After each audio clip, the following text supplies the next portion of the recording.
How to build an intimate relationship with your child.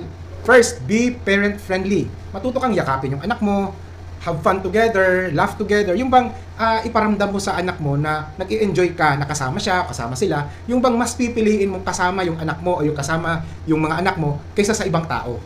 Pangalawa, learn about them. Huwag kang matakot na magtanong sa kanila kung ano ang kanilang mga interes, ano ang kanilang mga kasayahan, ano yung kanilang mga kalungkutan, ano yung kanilang mga kinakatakutan, ano yung kanilang mga naiisip. At this time, ang kailangan dito yung pakikinig.